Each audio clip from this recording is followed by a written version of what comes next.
Life is not a void to be filled. It is a plenitude to be discovered. Today I would like to share with you some very beautiful thoughts by Swami Vivekananda, which are taken from his address to the Parliament of Religions in 1893, and where he tried to make a point, an argument, for the dialogue between different religions and worldviews. And I think that even nowadays, more than a century later, his insights still have validity. We could learn something from them. Why we disagree? I will tell you a little story.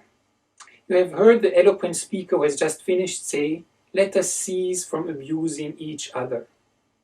And he was very sorry that there should be always so much variance.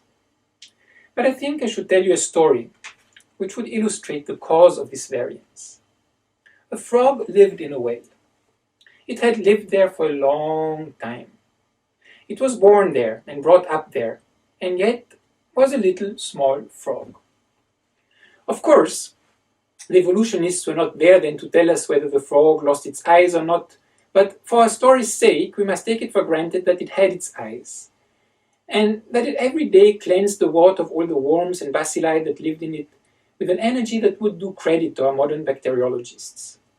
In this way it went on and became a little sleek and fat.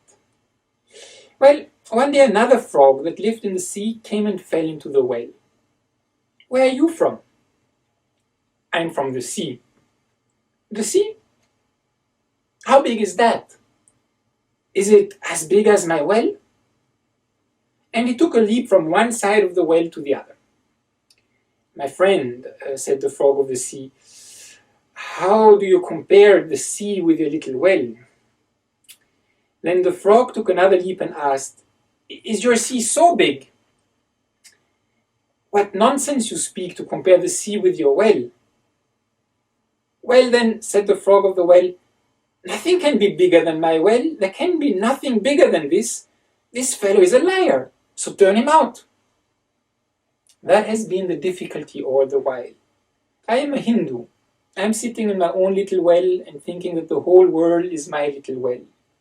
The Christian sits in his little well and thinks the whole world is his well. The Mohammedan sits in his little well and thinks that is the whole world. I have to thank you of America for the great attempt you are making to break down the barriers of this little world of ours, and hope that in the future the Lord will help you to accomplish your purpose. The world's parliament of religions has become an accomplished fact, and the merciful Father has helped those who labor to bring it into existence and crown with success their most unselfish labor. Much has been said of the common ground of religious unity. I am not going just now to venture my own theory. But if anyone here hopes that this unity will come by the triumph of any of the religions and the distractions of the others, to him I say, brother, yours is an impossible hope. Do I wish that the Christian would become Hindu? God forbid. Do I wish that the Hindu or Buddhist would become Christian? God forbid. The Christian is not to become a Hindu or a Buddhist, nor a Hindu or a Buddhist to become a Christian. But each must assimilate the spirit of the others, and yet preserve his individuality and grow according to his own law of growth. If the Parliament of Religions has shown anything to the world, it is this. It has proved to the world that holiness, purity, and charity are not the exclusive possessions of any church in the world, and that every system has produced man and woman of the most exalted character. In the face of this evidence, if anybody dreams of the exclusive survival of his own religion and the destruction of the others, I pity him from the bottom of my heart, and point out to him that upon the banner of every religion will soon be written, in spite of resistance, help and not fight, assimilation and not destruction, harmony and peace and not dissension.